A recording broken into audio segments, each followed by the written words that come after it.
Let's imagine that we are perfectly flat. I mean absolutely flat. And that we live, appropriately enough, in a flatland. A land designed and named by Edwin Abbott, a Shakespearean scholar who lived in Victorian England. Everybody in flatland is, of course, exceptionally flat. We have squares, circles, triangles, and we all scurry about, and we can go into our houses and do our flat business. Now, we have width and length, but no height at all. Now, these little cutouts have some little height, but let's ignore that. Let's imagine that these are absolutely flat. That being the case, we know, us flatlanders, about left-right, and we know about forward-back, but we have never heard of up-down. Let us imagine that into flatland, hovering above it, comes a strange three-dimensional creature which, oddly enough, looks like an apple. And the three-dimensional creature sees an attractive, congenial-looking square, watches it enter its house, and decides in a gesture of interdimensional amity to say hello. "Hello," says the three-dimensional creature. "How are you? I am a visitor from the third dimension." Well, the poor square looks around his closed house, sees no one there, and what's more, has witnessed a greeting coming from his insides, a voice from within. He surely is getting a little worried about his sanity. The three-dimensional creature is unhappy about being considered a psychological aberration, and so he descends to actually enter flatland. Now, a three-dimensional creature exists in flatland only partially. Only a plane, a cross-section through him can be seen. So when the three-dimensional creature first reaches flatland, it's only the points of contact which can be seen, and we'll represent that by stamping the apple in this ink pad and placing that image in flatland.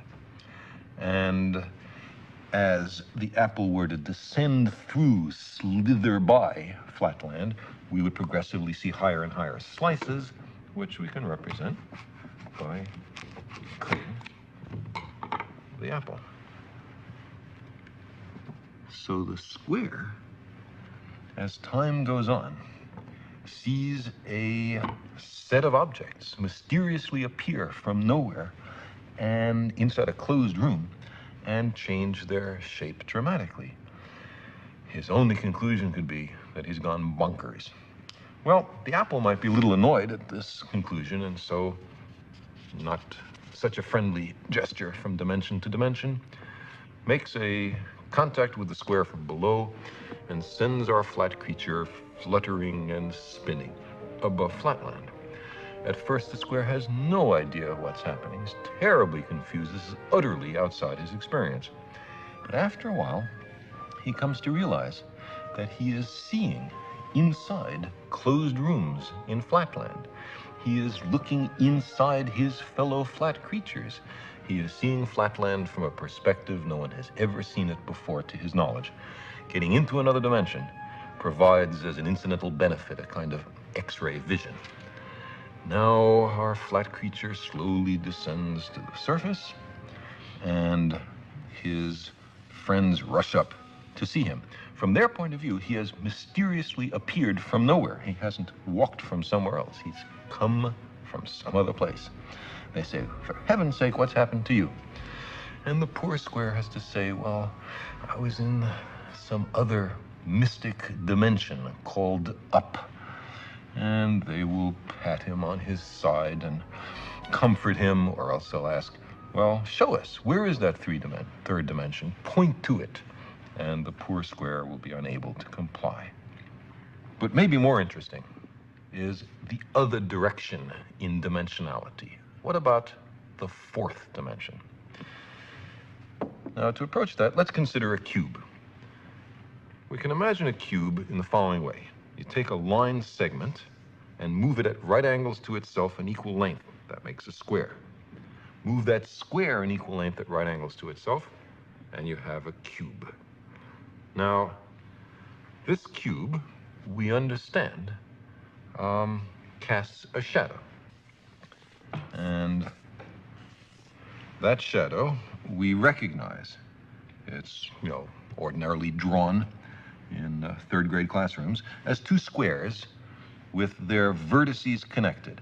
Now, if we look at the shadow of a three-dimensional object in two dimensions, we see that, in this case, not all the lines appear equal.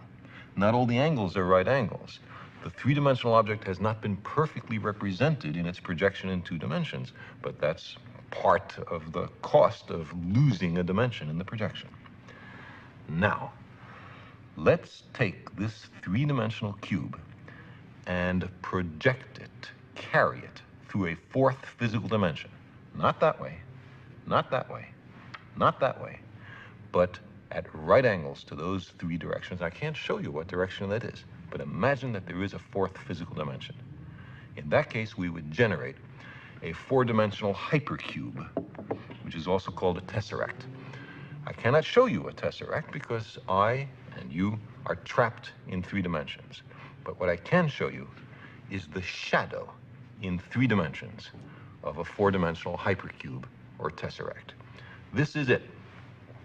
And you can see it's two nested cubes, all the vertices connected by lines.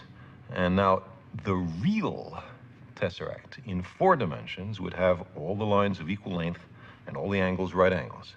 That's not what we see here, but that's the penalty of projection. So you see, while we cannot imagine the world of four dimensions, we can certainly think about it perfectly well.